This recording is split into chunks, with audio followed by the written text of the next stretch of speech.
Good day, everyone. We are Group 1, and we are here to present the new Bilibid Prison in Muntinlupa, Metro Manila, Philippines. History of Bilibid Prison. The old Bilibid Prison was established on June 25, 1865 by Spanish colonial government. At that time, the old Bilibid Prison is also known as Cárcel Presidio Correccional, or the Spanish Correctional Jail and Military Prison, which was located on Orquieta Street in Manila.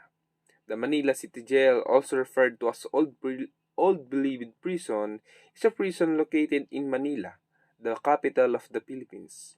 The Manila City Jail is one of the most overcrowded in the world.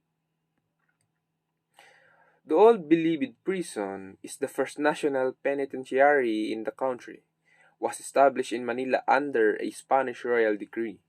It was divided into two sections: the carcel section housing 600 inmates and the presidio accommodating 527 prisoners.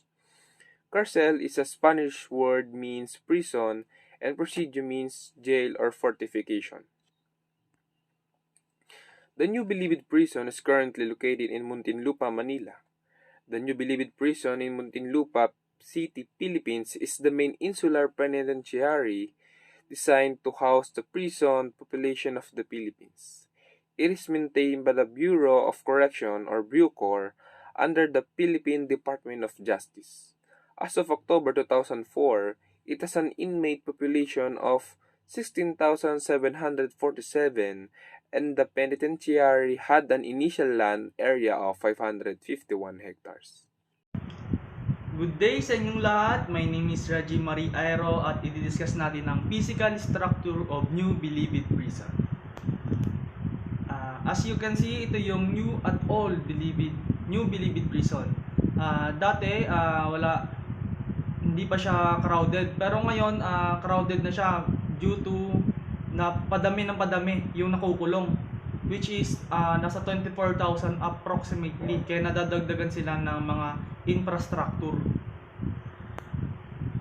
Did you know that sa loob ng New Bilibid Prison may sarili silang nagkakaroon sila ng program kung saan nakakapag-aral yung mga person deprived with liberty ng basic education at dito na-attain nila yung degree. At alam nyo din ba na sa loob ng New Bilibid Prison ay meron din silang sariling hospital maximum security compound, which is dito ginagamot yung may mga sakit, injured na hindi naman talaga maiiwasan sa loob ng New Bilibid Prison. At alam nyo din ba na sa loob ng New Bilibid Prison ay meron silang sariling club, which is may enjoy nila yung kanilang free time katulad ng basketball, tennis at gym. At yung further na explanation ay explain ng ating classmate na si Cyrus Eliazar Sanchez. So good day guys, my name is Cyrus Eliazar Sanchez and I'm about to discuss the maximum security compound of the New Bilibid Prison. So ano nga ba itong maximum security compound? So dito nakakulong yung mga taong nagsaserve. Yung sinaserve nila, yung sentence nila ng more than 20 years. Biruin mo yun, 20 years, 20 big years. Ilang taon na nasayang sa buhay mo nun. So dito rin na kaulong yung mga big personalities that are convicted with crimes from all over the Philippines. For example, not in actual situation, for example, is the Ampatuan. So dito rin sila nakakulong. So alam naman natin ang Ampatuan ay convicted for the Maguindanao Massacre. So that is a life sentence kung iisipin natin. So dito sa maximum security compound, sobrang sagad-sagad talaga yung security na meron sila kasi high profile criminals ang nakapaloob dito. So next slide po tayo. So for the last slide, ang location and the population of the New Bilibid Prison. So kung gusto nyo tumambay sa New Bilibid Prison, napakadali lang ng pupuntahan nyo. So punta kayo sa Sampaguita Road, Muntinlupa, Philippines. Napakadali lang yan, magnakaw lang kayo ng wallet, nasa Bilibid na kayo bukas. So yun, so ang population na meron dito ay 28,545 inmates approximately pa lang yan, not the exact number. So kung gusto nyo dumagdag, magnakaw na kayo, hindi, joke lang. So yun na, population. So huwag na kayong dumagdag pa, much better kung mapabawasan at hindi naman nalagdagan. So that's all. Peace. The New Bilibid Prison was the main insular penitentiary designed to accommodate the convicted prisoner around the Philippines. According to Bureau of Correction, the estimated population of the inmates nationwide is around 42,000, but its total or design capacity for all penal facility is estimated at 17,000 inmates only. The facility is obviously crowded for inmates and it caused lot of problems inside the prison, such as rapid spreading of disease, uncomfortable cell, heat, unorganized environment, and etc. With the said population of the New Bilibid Prison, even the Bucor was held to big responsibility to maintain the peace and order inside the prison. The current population of New Bilibid Prison stands at 22,000 with a rated capacity of 9,000 inmates, and the maximum security compound of the New Bilibid prisons accommodate more than 14,000 inmates, but its design capacity is only for 3,000 inmates. So logically, the prisoner was crammed as many 80 to 100 people per cell, but in reality, the cell was designed for 10 people only.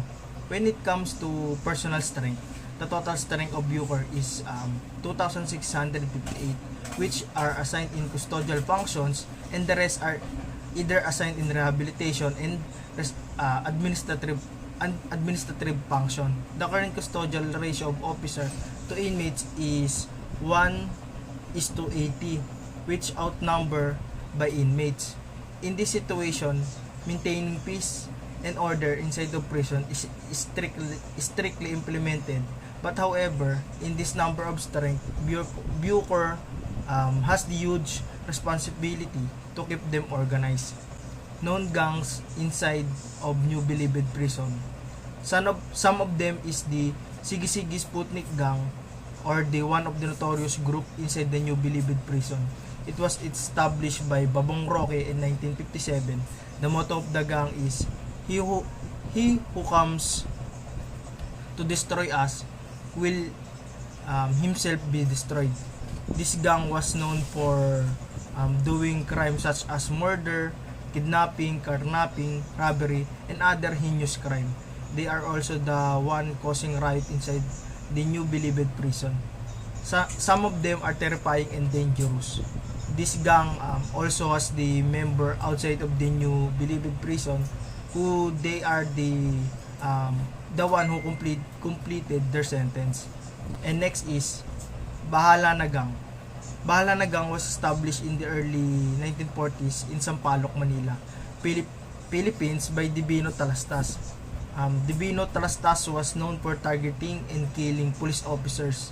This gang was lethal to killing people, especially cops.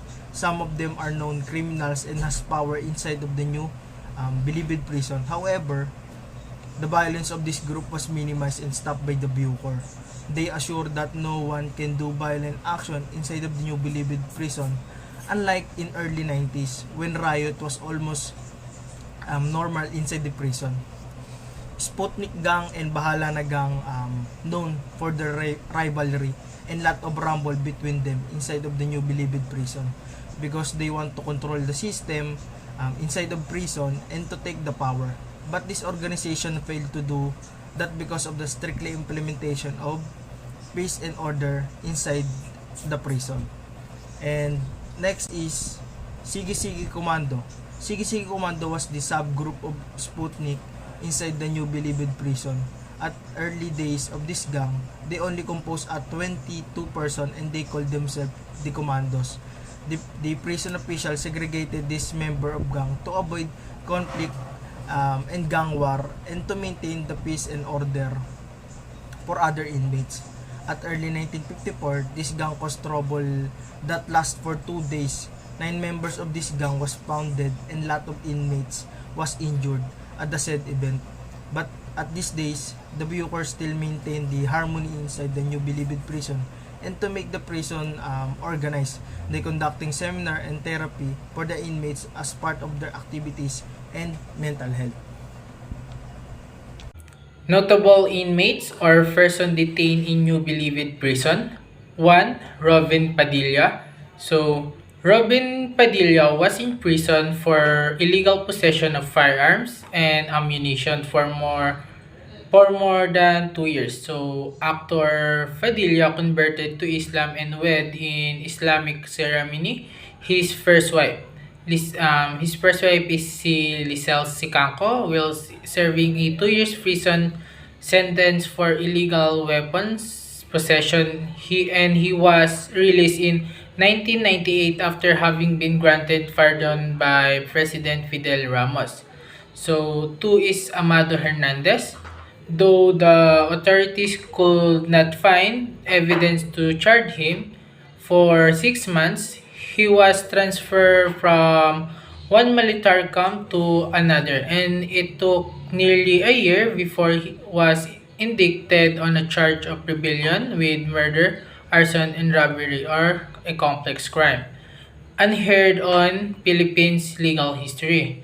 The case steered the interests of civil rights activists in the Philippines, and Hernandez was assisted at various times by legal luminaries like Senator Claro M. Recto, former President Jose P. Laurel, and Claudio Tehanqui, who would later become Chief Justice, the Supreme Court of the Philippines.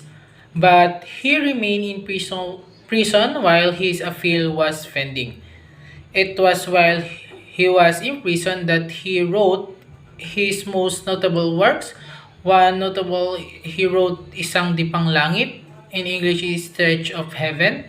After 5 years of imprisonment, the Supreme Court allowed Hernandez to post bail on June 20, 1956, and on May 13, 1964, the Supreme Court acquitted Hernandez. The next one is Claire Phillips, Claire Mabel Cinder, so also known as Clara Puentes or Clara Phillips, and also Dorothy Puentes, as well as High Packet, was an American spy, entertainer, club owner, and writer, and most noted for her exploit in the Japanese occupied Philippines. So Dorothy's club and high packet activities were high risk endeavors, and they depended greatly on secrecy, loyal compatriots, and luck. For 1.5 years, Claire Luck held, but on May 23, 1944, the Japanese military police apprehended her. Torture and interrogation began. She was imprisoned in Manila, in famous prison Bilibid, later to be liberated by American forces, and she worked with other guerrilla resistant members to brought supplies and message to the prisoner, earning herself a nickname High Pocket since she smuggled items into the camp by hiding them inside her bra. And she kept at her work until she was captured by the Kempeitai, the Japanese military police on May 23, 1944. Just day earlier, one of her fellow messenger had been captured and tortured for information. So Philip was taken to Bilibid prison in Manila, where she was held in solitary confinement for 6 months, beaten, tortured, and interrogated. However, she refused to give up any information and was sentenced to death for the crime of espionage. However, luck was on her side as she was taken to a tribunal that lessened her sentence to 12 years of hard labor. 4. Claudio Tehanqui Jr. So Tehanqui was found guilty in 1995 for murdering Maureen Haltman and her friend. her friend Roland John Chapman in Dasmariñas village in Makati. A third victim, Josie Leño, was wounded in the attack.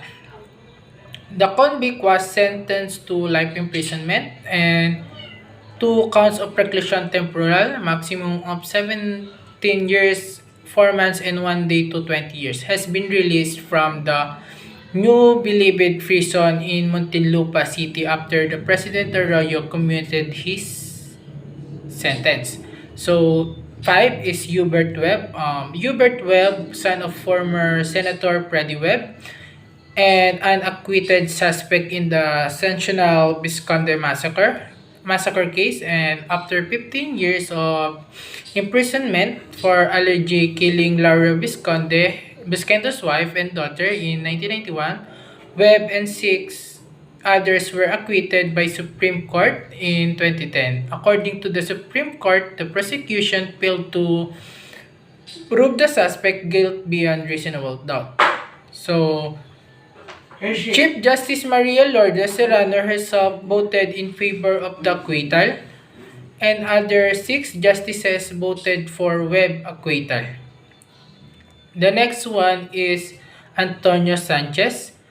The murder of Eileen Sarmenta and Alan Gomez occurred on June 28, 1993 in Calauan, Laguna, Philippines. The case involved police personnel and the late Antonio Sanchez, the former mayor of Calauan, who were tried to convicted of the crime. So Sanchez was accused of masterminding the abduction of Sarmenta and her companion Gomez, and the subsequent rape and murder of Sarmenta, and the torture of murder of Gomez. So the victim were both students of the University of the Philippines, Los Baños. So the next one is Tomoyuki Yamashita. So General Tomoyuki Yamashita was the commander of the Japanese Imperial Army in the Philippines in 1944, and he was incarcerated while undergoing trial for war crime committed during the Japanese occupation, and was eventually executed by hanging in Los Baños. So on February 1946. And next is Joel Nuesca, former police senior master sergeant. So Joel Nuesca is who killed a mother and her son after a heated argument in Tarlac in December. In December 2020, was convicted of 2 counts of murder on Thursday, August 26. So, on November 30, 2021, Nuesca died while in captivity in the New Bilibid prison in Muntinlupa, Metro Manila, after he collapsed while walking outside his dormitory building. So, his death was confirmed by the Bureau of Correction the following days. He was 47 years old at the time of his death. The cause of the death was found to be heart attack. So, 9 is Luis Taruk. And Luis Taruk, a communist who pleaded guilty to a charge of rebellion in 1954 and was sentenced to 12 years imprisonment. He was later sentenced to 4 life terms for additional crimes. He was pardoned in 1968 by President then Dictator Ferdinand Marcos. Number 10 is J.B. Nino Manicad Sebastian. So Sebastian was arrested in the early 2000 for kidnapping and carnapping and was detained in the Manila City Jail pending a decision on criminal charges against him. So inside the Manila jail, he became involved with Seju Commando and served as an overall advisor to the prison gang. After his conviction in 2009, he was transferred to the New Bilibid prison in Muntinlupa. So at the New Bilibid prison, Sebastian reportedly presidio one of the 2 prison gangs involved in illegal drug trade. The other group was Carcel, supposedly led by Herbert Colango and convicted kidnapper. During the administration administration of President Rodrigo Duterte, Sebastian was alleged by Justice Secretary Vitaliano Akire of running 3-year funding campaign to support the Senate candidacy of Leila de Lima for 2016 election in exchange for the de Lima tolerating Sebastian drug trade involvement inside the New Bilibid prison.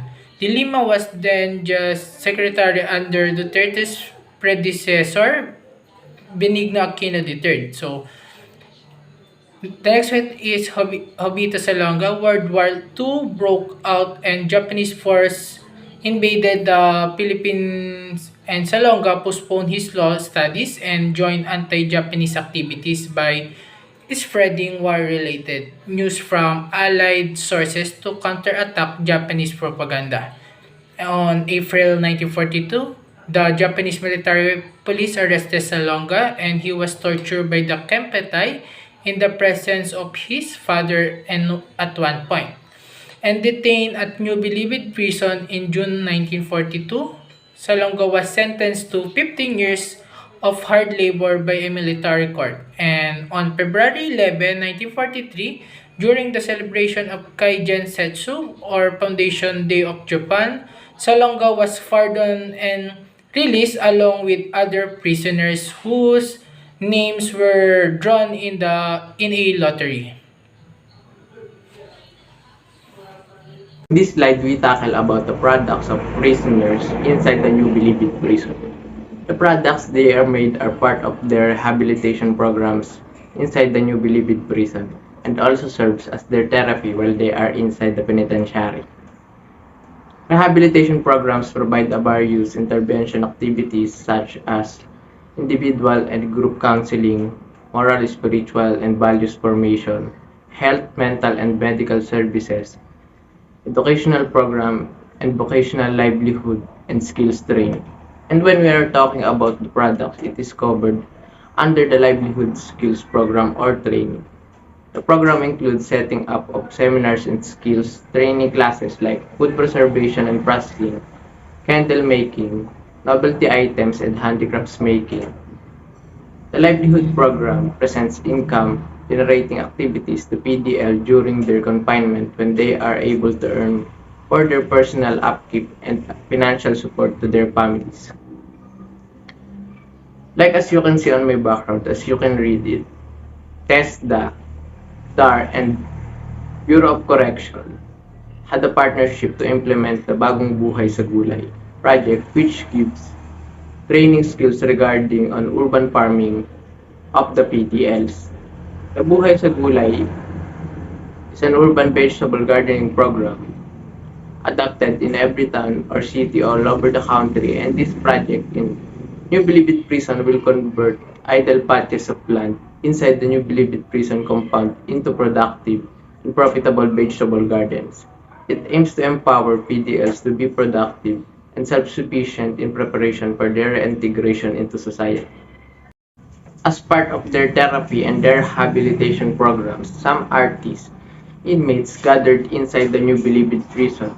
They usually do different kinds of artworks like painting, drawing, and pyrography, and able to earn money from their artworks, with the help of Bureau of Customs supervisor teaching the inmates the basics of painting, facilitating the purchase and entry of their art supplies.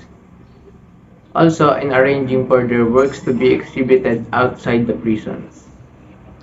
Bureau of Correction supervisor taught the inmates how to paint utilizing his degree in fine arts.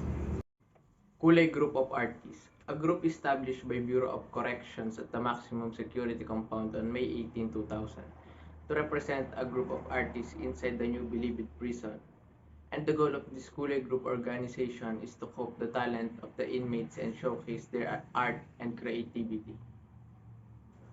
It was also under a tree that the first group of artists in the New Bilibid prison gathered in 1998 with the help of late artist Mauro Malang Santos that eventually organized in 2000 to form Kulay, short for Kultura at Layunin. Now with over 60 members, The group is represented at the Bureau of Corrections through their supervisor, Jose Marie Joey Alampo. The objectives of special classes for youth offenders were to keep these youthful offenders busy with enriching activities such as schooling and livelihood programs, and to separate them from general adult inmate population.